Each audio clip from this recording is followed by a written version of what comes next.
What's up, everybody? In this video, I'm going to be talking about a couple of reasons why you're not winning rounds on Ascent. If you feel like you're losing a lot of your rank games, this is the video for you. And even if you feel like you have a good grasp of the map, maybe there's a couple of things that you might be able to learn from watching. Ascent is generally a very defensive-sided map for a couple of reasons.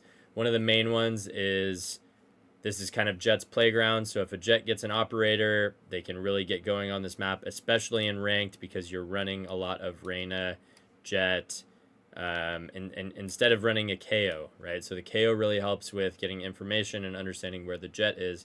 If you don't run KO and you're running a Reyna, the Jets can really go off against you. Secondly, the other reason why this map is super defensive-sided, well, there's two more, is the Odin spamming on B, okay? Odins are very broken on this map, and I'm sure you've run into this a lot of times. It can be really, really hard to take B main. The third reason why this map is super defensive-sided is that it's really easy for the defense to flood out of market, flood out of CT spawn, flood out of the tree smoke with flashes, and flood out of the heaven smoke to assist their teammates. So it's really hard when you go out and you scale out to play anti-flash to a lot of these flooding agents. So a flood player is just somebody who runs through one of these chokes to support their teammates that are fighting on site. Okay, there are other reasons, but these are the main three. So now that I've talked about why Ascent is so defensive sided, I want to talk about some things that you guys might be doing wrong on attack side. And these are things that I've seen in my ranked games. These are things that I've seen in ranked games of students that I've been coaching that I think just stand out to me that are pretty easy fixes generally, as long as you can get people to comply with the call. All right, and that probably is the hardest part. But anyways, we got to try our best, or else we're just chickens running with our heads cut off.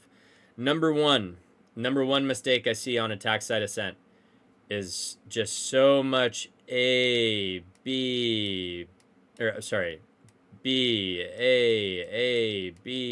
and no focus on mid control, right?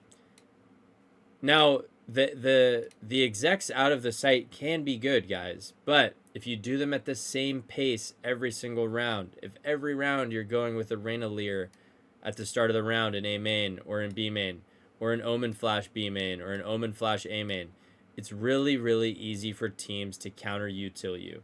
There's no element of surprise. The only time of focus that they need in the round is really the first 5 seconds. Once they see this happening, they will start to rotate. They get a well-timed smoke here in the choke. They have their Omen on dice. Omen counter flashes you guys. We have KO Reyna running through the smoke here to help. We've got Jet, maybe a top heaven. It gets really, really tough, and it gets really, really hard if you don't have early mid control in this map to get back into mid control, especially if you only have a Sova. Excuse me. So, what do I suggest? I suggest that you start the rounds pretty much all the time by doing one of two things. You either smoke cat or you smoke bottom mid. Every round. Okay? You just do it, and if you smoke cat, you dart bottom mid. You either do this or you do the tree dart. The face dart. And if you go to smoke bottom mid, you can shoot a dart towards cat from tiles. Or if you really, really wanted to, you could learn the Crashies dart from A main. It's in my Sova Ascent Attack video. You can learn that, and that will get cat, and it lands like right here. Okay? Now, what does this do, guys? It forces the other team to respect the fact that you might be going up mid and doing a split on them. Lots of people, when they play defense Ascent, they start with 2 agents here, close A main. They start with 2 agents towards the B main choke, right? Lane and maybe market or something, right? Shocking off the turret. So if you're just going to rush A main or B main at the start of the round, a lot of times they have 2 agents ready to counter Util you and fight you instantly. But if you fake like you're going cat, or fake like you're going to take mid, or take mid sometimes, what do they have to do? These agents have to split up, and now one person will focus A main, the other person will go to tree, and then maybe you have your third player kind of rotating. Or the third player might also be an A main. It just depends. But what you're doing is you're spreading the defense.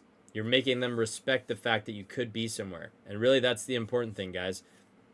If there's no smokes in mid, if there's no dart in mid, 9 times out of 10, teams are not going mid. If they contact mid on you, that's fine. Ideally, you have some type of alarm bot and you have somebody jiggling on cat, right? But at the start of the round, if there's no util, for 10 to 15 seconds, all that the defense has to worry about is A main and B main, okay? And I think this is the number one problem is there's no defaulting, no mid util going on, and then we're just slamming A and slamming B religiously, okay? The second part of this, and this goes hand in hand, is on Ascent, it feels like in all the games that I play and the games that I watch in private sessions, there's not enough scalers on the team. Okay, what I mean by that is you have too many people that are not going with the jet into the site. You know, you have, I mean, if you're lucky, you have a Reyna that flashes and scales into the site with you.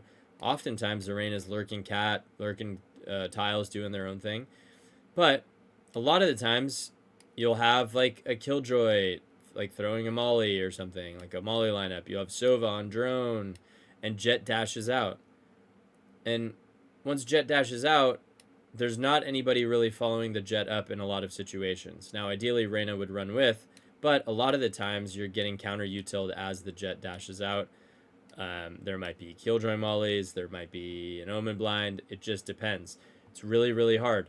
So sometimes what I suggest is sacrifice optimal utility to make sure that you get as many agents out of the choke as possible, as soon as possible, because at the end of the day, we want to have, you know, as many people, 1, 2, 3, 4, 5, maybe all 5 or 4 out of this choke, so that if somebody swings heaven and they look and they see four people, they're going to panic and they're going to whiff, and we're going to have 4 people shooting them back. So at the very least, we'll get a trade kill, right?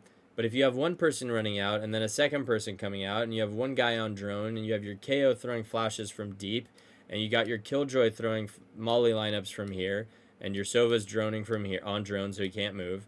So now it's just the Omen and the Jet. And is the Omen TPing in with the Jet? Maybe if you're lucky, but a lot of the times the Omen is standing here.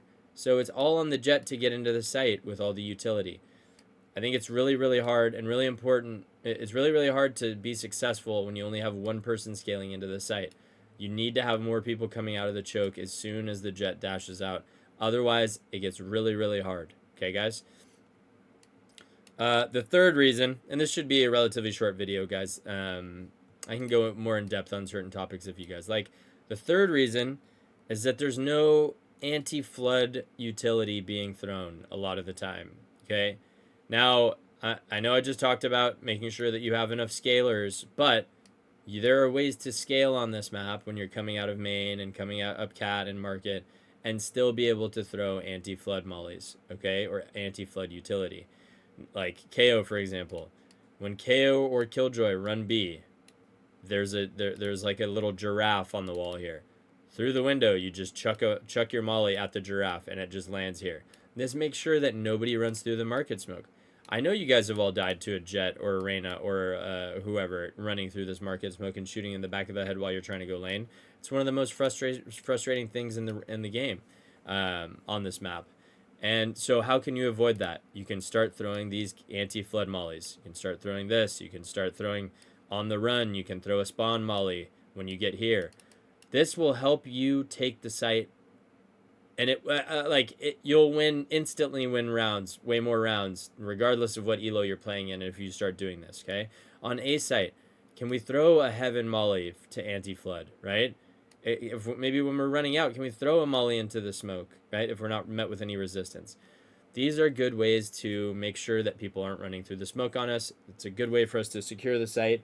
Once you get the bomb down on this map, especially in ranked, the round becomes a lot easier, okay? People are not good at coordinating stuff in ranked. Because of that, if you're able to eliminate some of the places where their support players are coming for the enemy team, you give yourself an advantage over the people that you're playing against. Let me see if there's anything else that I'm missing here. I think if there's one more thing that I'll say, make sure you guys are on attack side planning your round around your ultimate, the round that you get it. Okay, that doesn't mean you need to use 4 ults in a round, right? But if you have the Sova ult, use it. If you have the Killjoy ult, find a way to use it. If we have the KO ult, let's make sure that we're KO ulting something and KO is the first person in the site so he can get rezzed if he dies.